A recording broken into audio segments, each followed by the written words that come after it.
What up, folks? Welcome back to the Bird's House. We got another reaction for y'all. And as you can see by the title, we got the highlights from this year's presidential debate. Listen, I saw some clips online and let's just say I think we're in for a treat. Without further ado, let's go ahead and just get into it. President Biden, you would be 86 at the end of your second term. How do you address concerns about your capability to handle the toughest job in the world well into your 80s? Well, first of all, I spent half my career being criticized being the youngest person in politics. You spent half your career making policies against black people. The second youngest person ever elected to the United States Senate, and now I'm the oldest. This guy's 3 years younger and a lot less competent. Former President Trump, to follow up, you would be 82 at the end of your second term. What do you say to voters who have concerns about your capabilities to serve? Well, I took 2 tests, cognitive tests. I aced them, both of them, as you know. We made it public. He took none. I'd like to see him take one. Yo, I feel like if you can't take a punch, you shouldn't be able to run the free world. I feel like there should be a cutoff. At minimum, there should at least be like a 70-year-old cutoff. Like 35 to 70, I feel like it's a decent enough window to run the free world. I feel like anybody older than that, like, dog, you can't even fight. One, a real easy one. Like go through the first 5 questions. He couldn't do it. But I took 2 cognitive tests. I took physical exams every year. And, you know, we knock on wood wherever we may have wood, that I'm in very good health. I just won 2 club championships, not even senior, 2 regular club championships. To do that, you have to be quite smart, and you have to be able to hit the ball a long way. And I do it. He doesn't do it. He can't hit a ball 50 yards. He challenged me to a golf match. He can't hit a ball 50 yards. I think I'm in very good shape. I feel that I'm as in good a shape as I was 25, 30 years ago. Actually, I'm probably a little bit lighter, but I'm in as good a shape as I was years ago. I feel very good. I feel the same. But I was willing to take a cognitive test. And you know what? If I didn't do well, I aced them. We'd be able to wipe out his debt. We'd be able to help make sure that all those things we need to do, child care, elder care, making sure that we continue to strengthen our healthcare system, making sure that we're able to make every single solitary person eligible for what I've been able to do with the COVID. With dealing with everything we have to do. What did you say there, Joe? What was that, Joe? Oh, say that again, Joe. Single solitary person eligible for what I've been able to do with the COVID. What you were able to do with the COVID. Why would you say that, Joe? Why would you accidentally say that, Joe? Dealing with everything we have to do with. Look, if we finally beat Medicare. Thank you, President Biden. President Trump? Well, he's right. He did beat Medicare. He beat it to death, and he's destroying Medicare. He did do a damn thing. And these people should be in jail. And they should be the ones who are being held accountable. And he wants to let them all out. And now he says if he loses again, such a whiner that he is, that it could be a bloodbath. On January 6th, we had a great border. Nobody coming through, very few. On January 6th, we were energy independent. On January 6th, we had the lowest taxes ever. We had the lowest regulations ever. On January 6th, we were respected all over the world. All over the world, we were respected. And then he comes in, and we're now laughed at. We're like a bunch of stupid people. What happened to the United States' reputation under this man's leadership is horrible. Will you pledge tonight that once all legal challenges have been exhausted, that you will accept the results of this election, regardless of who wins, and you will say right now that political violence in any form is unacceptable? Well, I shouldn't have to say that, but of course I believe that. It's totally unacceptable. And if you would see my statements that I made on Twitter at the time, and also my statement that I made in the Rose Garden, you would say it's one of the strongest statements you've ever seen. In addition to the speech. And what a world, you know? What a world we're in. It's like we're watching a presidential debate, and his defense. I'm not arguing the validity of his defense or the non-validity of his defense, but his defense is, "Hey yo, check my Twitter, dog. Man, you better just check my Twitter. You'll see, like, it's a presidential speech I made in front of, I believe, the largest crowd I've ever spoken to. And I will tell you, nobody ever talks about that. They talk about a relatively small number of people that went to the Capitol and in many cases were ushered in by the police. And as Nancy Pelosi said, it was her responsibility, not mine. She said that loud and clear. But the answer is, if the election is fair, free, and which happened to come out right before this debate, mind you. I want that more than anybody. And I'll tell you something. I wish he was a great president, because I wouldn't be here right now. I'd be at one of my many places enjoying myself. I wouldn't be under indictment because I wouldn't have been his political opponent, because he indicted me because I was his opponent. Russia would have never attacked if I were President Trump, president. the question was, will you accept the results of the election, regardless of who wins? Yes or no, please. If it's a fair and legal and good election, absolutely. I would have much. See, that right there, like, he's not saying, "Oh yeah, I'll accept the results when the results come." He's like, "I'll accept the results if I like them." Same as last time. He didn't like them. He didn't accept them. Now, granted, you can split hairs on the last election. There was definitely some finagling going on, but there's been finagling going on with every single election ever. So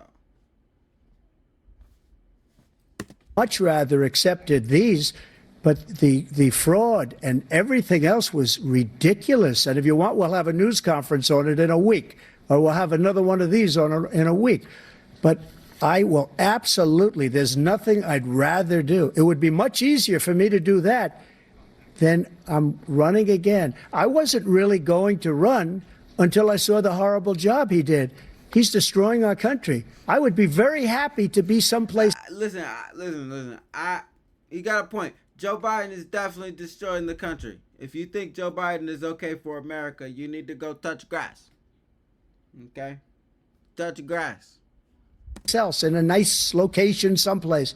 And again, no indictments. I love everybody. I love you all, for sure. But if you think Joe Biden's good for America, I don't think you're actually paying attention to the numbers. The numbers. Go look up the numbers that matter to you. I'm not going to tell you what numbers to look up, because that's kind of like, I feel like that'll be a little biased on woo doo out the bang bang. No. Go look up the numbers that actually pertain to your life. The goods that you buy, the things that you do, the taxes you're paying, the interest rates you're paying. No political opponent stuff, because it's the only way he thinks he can win. But unfortunately, it's driven up my numbers and driven them up to a very high level because the people understand it. Well, let's see what your numbers are when this election is over. Let's see. You're a whiner. When you lost the first time, you continued, you appealed and appealed to courts all across the country. Not one single court in America said any of your claims had any merit, state or local, none. But you continue to provoke this lie about somehow there's all this misrepresentation, all this stealing. There is no evidence of that at all. And I tell you what, I doubt whether you'll accept it because you're such a whiner. The idea if you lose again, you accepting anything, you can't stand the loss. Something snapped in you when you lost the last time. The only person on this stage is a convicted felon is the man I'm looking at right now. And the fact of the matter is, what he's telling you is simply not true.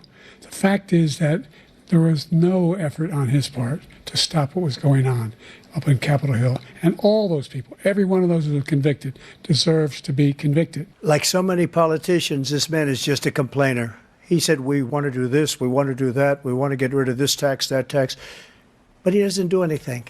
All he does is make our country unsafe by allowing millions and millions of people to pour in. This was his dream. I talked to him about it, his dream. The difference is he never would have invaded Ukraine. Never. Just like Israel would have never been invaded in a million years by Hamas. You know why? Because Iran was broke with me. I wouldn't let anybody do business with them. They ran out of money. They were broke. They had no money for Hamas. They had no money for anything. No money for terror. That's why you had no terror at all during my administration. This place, the whole world is blowing up under him.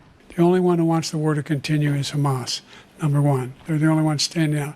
We're still pushing hard to get them to accept. Israel's the one that wants to go. He said the only one who wants to keep going is Hamas. Actually, Israel is the one, and you should let him go and let him finish the job. He doesn't want to do it. He's become like a Palestinian, but they don't like him because he's a very bad Palestinian. He's a weak one. Our veterans are on the street. They're dying because he doesn't care about our veterans. He doesn't care. He doesn't like the military at all, and he doesn't care about our veterans. Nobody been worse. I had the highest approval rating for veterans taking care of the VA. He has the worst. He's gotten rid of all the things that I approved. Choice that I got through Congress, all of the different things I approved, they abandoned. We had by far the highest, and now it's down in less than half because he's done all these great things that we did. And I think he did it just because I approved it, which is crazy. But he has killed so many people at our border by allowing all of these people to come in. And it's a very sad day. Listen, I'll say, there's no way for our economy to remain stable while being flooded with hundreds of thousands of people. I don't know where these new magical resources are coming from. I know they're still like if they decide to go ahead and do another print run, then inflation is gonna go through the roof and things are gonna get really, really, really, really bad. But that's the only way I think to actually remedy what the Democrats are doing right now is to print more money, and to print more money means more inflation. So they're like, we're just edging.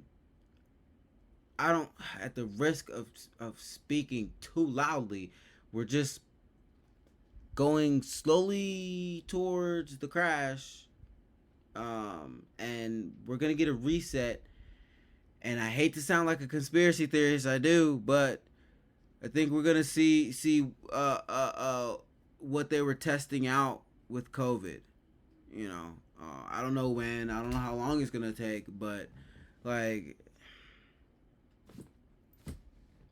it's just a powder keg that's building up over time, and I don't understand why. Like, most people don't really a lot of people aren't thinking about it. Of course, there's more border states, of course, probably on their mind daily, but like, it's gonna affect everybody across the entire country. You know, it doesn't matter if you live all the way up in Maine, you're gonna feel the effects of, you know, millions of people entering the country, you know, sooner or later. So that's gotta be handled. Hey, in America. President Biden, you have the mic. Every single thing he said is a lie. Every single one. For example, veterans are a hell of a lot better off since I passed the PACT Act. 1 million of them now have insurance, and their families have it. Their families have it because what happened, whether it was Agent Orange or burn pits, they're all being covered now.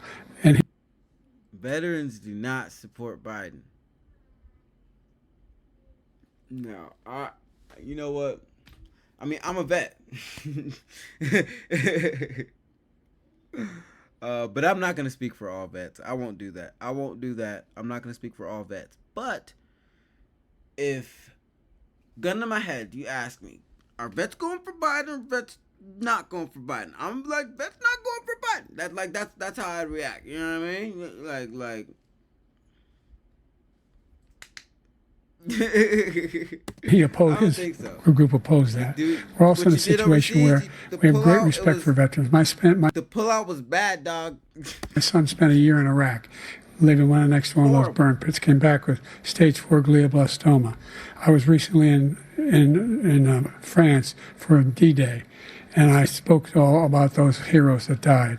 I went to the World War I cemetery he refused to go to. He was standing with his 4-star general, and he told him, dog, imagine an apocalypse breaks out freaking-taneously, dog. He can't run. Neither of them. dog, you put him in a boxing ring, he's gonna go to sleep. Both of them. You put a rifle in their arms, and the kickback probably gonna kick it out their hand. Like, yo, didn't like George Washington with the war, bruh? Like, what?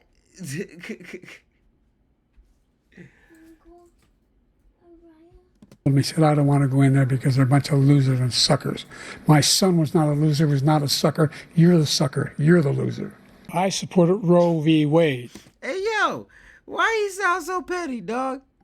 Why he sound so petty? Look at his face. You're the sucker. You're the loser. And he told me, he said, I don't want to go in there because they're a bunch of losers and suckers. My son was not a loser, was not a sucker. You're the sucker. You're the loser. I supported Roe v. Wade, He was triggered which by had that. 3 Jack. trimesters. The first time is between the woman and the doctor. Second time is between the doctor and an extreme situation. The third time is between the doctor, between the woman and the state. The idea that the politicians, the founders wanted the politicians to be the ones making decisions about women's health is ridiculous. He can take the life of the baby in the 9th month and even after birth, because some states, Democrat run, take it after birth. Again, the former governor of Virginia, put the baby down, then we decide what to do with it. So he's willing to, as we say, rip the baby out of the womb in the 9th month and kill the baby. Nobody wants that to happen, Democrat or Republican. Nobody wants it to happen. That is simply not true. Like, I swear, we need a bunch of women, right? Right?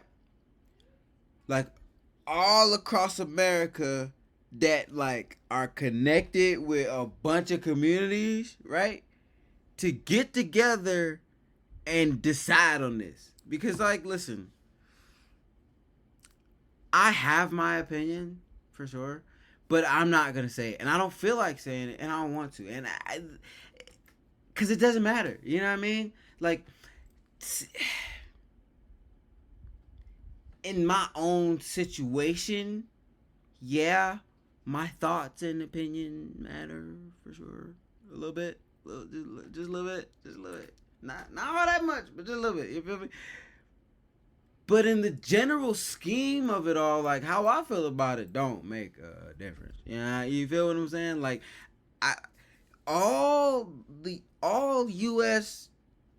government, federal and state level males, if you have a penis between your legs, you need to stop, like, having any say or pull on it. Like, we need to just, like, give the like we need to have some type. The next president needs to just have some type of executive bill. Like, this bill says that we are giving power of abortion to the women of America, and just leave it at that. Just leave it at that, brothers. Just stop talking about it. Just let them do what they got to do, and they gonna do what they got to do. You understand what I'm saying? Like, the ones that don't, not, and the ones that will. Like, that's all it'll be. You know what I mean? Like, I don't understand how or why somebody feels or anybody feels like their opinion on a subject should sway what somebody else is allowed to do with their life. You know what I mean? Like we not talking about, like, capital murder. We not talking about bank robbing. We ain't talking about stealing candy. We're talking about life decisions that like, people gotta make internally with themselves. You know what I mean? Like, nobody else in the world has to deal with the repercussions of an abortion other than that woman that got the abortion. So that woman that got the abortion should be the only person that got, for real, a say. Now, of course, it's optimal for her to take some maybe advice or guidance from her peers and or spouse or family. You know what I mean? But ultimately, like it should really just boil down to, like, what you want to do, so. Like, what you want to do. Like, what you want to do. You know what I mean? Like, that's really how that go. debate really over for real. Let's see what they close out with. True. That Roe v. Wade does not provide for that. That's not the circumstance. Only if a woman's life is in danger, she's going to die. That's the only circumstance in which that can happen. But we are not for late-term abortion, period. Period, period. We had an economy that was in free fall. The pandemic. That's the thing, though. Like, bruh, yeah, it's probably a thing somewhere. It's probably happened. I'm not saying it doesn't. But, like, bro, never in my natural born life have I ever seen a woman big old pregnant walking around, oh yeah, I'm on my way to my abortion. Like, no, bro. Like I've never even seen people insinuate or even like that's never really, it's never really been a thing of life. I've never seen that being a thing of life depicted anywhere. Like, I haven't seen that depicted in movies. Maybe y'all can drop it in the comments, enlighten me in where it's been depicted in life or where it happens. Maybe it's an occurrence that, like, it's simply just not been a part of my existence. Like, I ain't seen it. I'm just oblivious to that. But, like, bro, you got so much time. Like, you got so much time. You feel me? Like late term abortion is crazy. And, like, I just don't really, like, I've seen this world from so many angles, and I've seen so many people, I've met so many people that have so many different ideologies, like on, like, all the way left, all the way right of the spectrum, far from each other, and no side is condoning shorty walking around big old pregnant talking about, yeah, I'm on my way to my abortion. Like, no, like that's never really. So in all these debates and this whole abortion topic, I've really been surprised that that's like one of the, like, talking points. Like, it's like, yeah, it's like, doesn't everybody know ain't nobody doing no damn late term abortion? It's like, everybody know that. What you mean? But the argument of like early term should and should not, I'll leave that alone. But as far as like late term, that's God, nobody's with that. You know what I mean? Like I don't even know why he felt the need to say that. But I guess y'all can enlighten me in the comments if y'all got you know what I'm saying, information on that I may be missing in the world. I just ain't been seeing it. I've read a lot of stuff, seen a lot of stuff, never seen that for real. Was so badly handled. Many people were dying. All he said was, it's not that serious. Just inject a little bleach into your arm. You'll be all right. The economy collapsed. There were no jobs. Unemployment rate rose to 15%. It was terrible. And so what we had to do is try to put things back together again. And that's exactly what we began to do. We created 15,000 new jobs. We brought out the position where we have 800,000 new manufacturing jobs. But there's more to be done. There's more to be done. Working class people are still in trouble. We had the greatest economy in the history of our country. We have never done so well. Everybody was amazed by it. Other countries were copying. That'll be all for this one. That was cool. I love y'all. Make sure you comment somebody. I'm gonna catch y'all on the next one. All right.